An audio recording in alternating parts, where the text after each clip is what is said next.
probably the best-known Batman opponent gets his own solo film at the end of the year.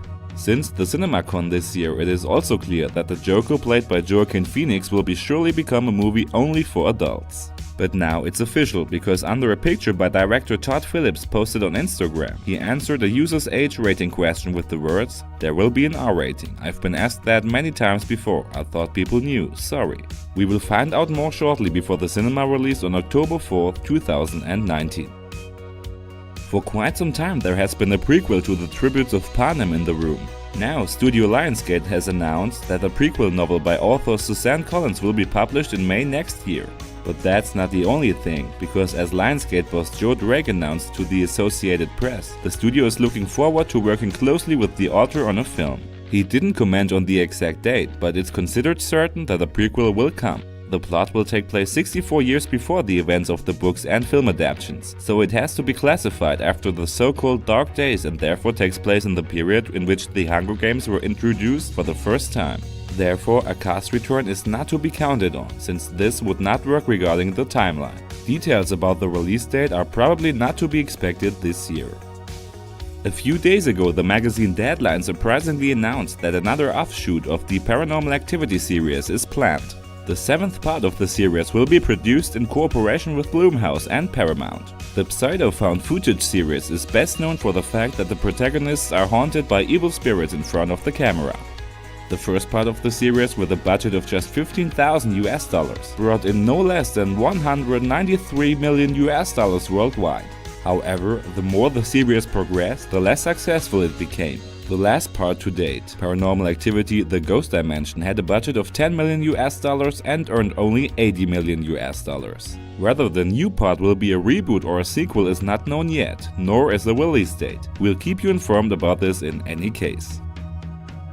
This week it became known that Avengers Endgame will come in the cinemas again, in a new version. This was also confirmed by Marvel boss Kevin Feige, who speaks of an extended version. Shortly afterwards he also reveals what exactly is new about the modified version. It's not an extended cut, but a few additional scenes after the credits. The US cinema company Cinemark states that the new version will be about 7 minutes longer than the actual version.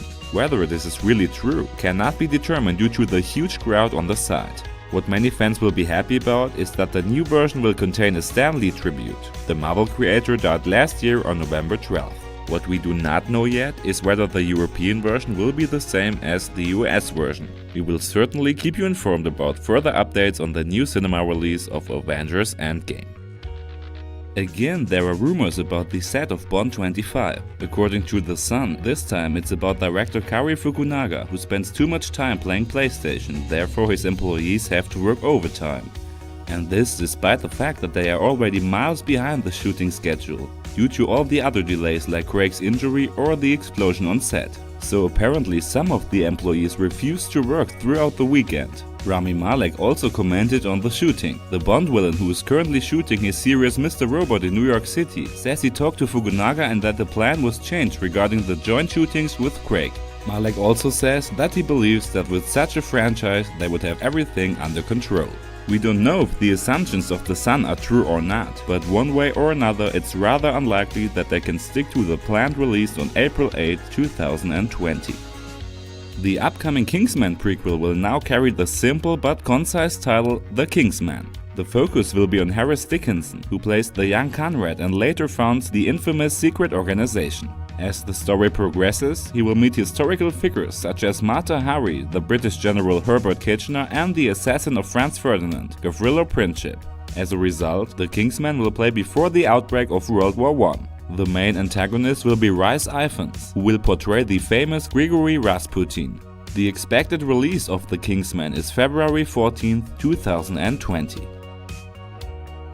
Already since January, the streaming service IMDb TV exists in the USA, which is completely financed by advertising and therefore also free of charge. It is seamlessly integrated into the streaming services, which are launched almost daily and which Netflix and co have had to deal with in recent months. IMDb's platform has in the USA at present 500 feature films and approximately 275 series in the free offer. This means that depending on the film you choose, 5 to 12 non-skippable advertising blocks appear. And even if IMDb TV cannot keep up with Amazon Prime Video or Netflix in terms of numbers, they still have some classics such as Memento, Platoon and Terminator on offer. When exactly IMDb TV will be released in Europe is not known yet, nor is it currently known how the European offer will differ from the US offer.